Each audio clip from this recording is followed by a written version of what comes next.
ย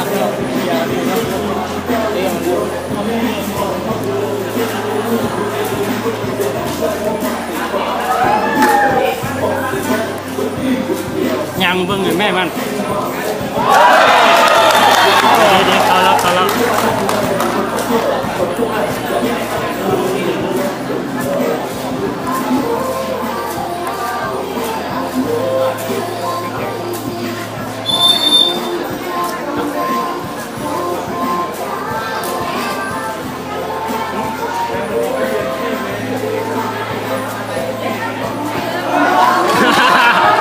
เกือบเอาเถอะซ้ำ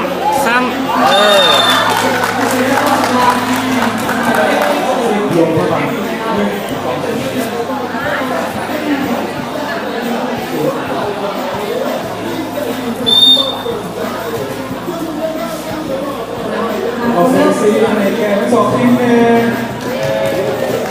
เลือกเพลงเป็นเพลงน้องแกนน้องไปแล้ว2-0น้องทีมเป็นทีมจะซิ่งไปลงเข้าไปตัวที่ว่าสามจะทำดีไม่แตกไม่บอล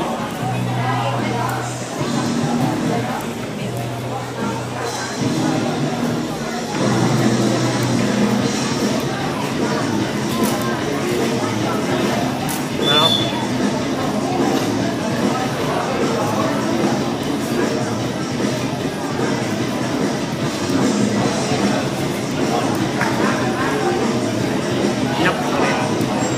เขาชอบตัวเลย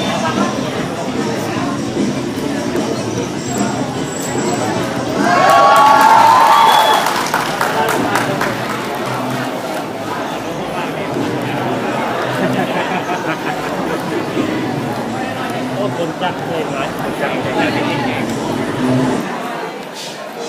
แล้ว3คะแนนเด็กทีมซาซิโกะแล้ว3คะแนน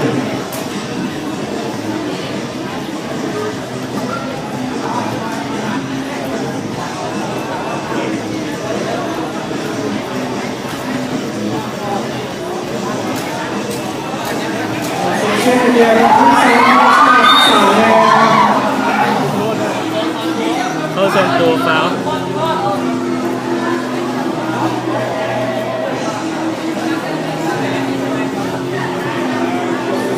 ลูกโทษไม่ได้เลย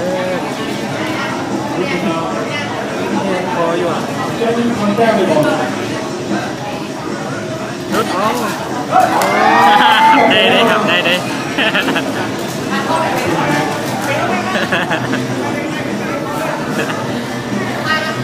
ก็หมอนี่มันนั่งตัดประตูนี่นะถ่ายภาพก็ได้เลย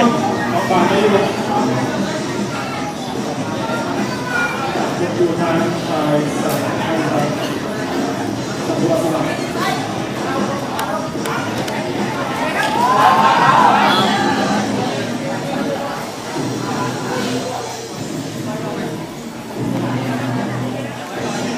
ดูเส้นทางขึ้นไหมนาตอนนี้เราวิสาที่ดิสิบินี่คะแนนนำอยู่นะอยู่ระหว่างเรานำอยู่3คะแนน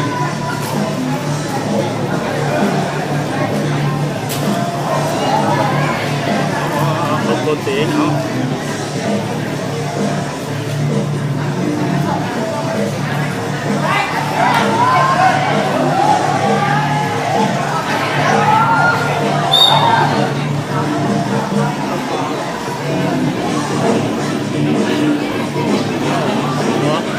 นำในโคน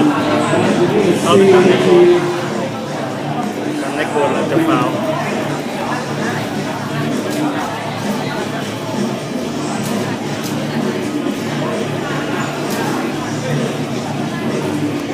เวลาที่30นาทีน้องส่วนการนี้เป็นทีมซาซิโกะทำมือ3-0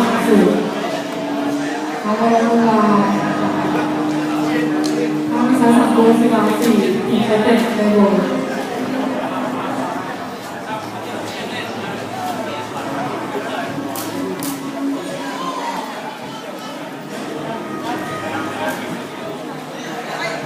ไม่ใช่ เวลาเนี่ยทำการแข่งขันหมดลงแล้ว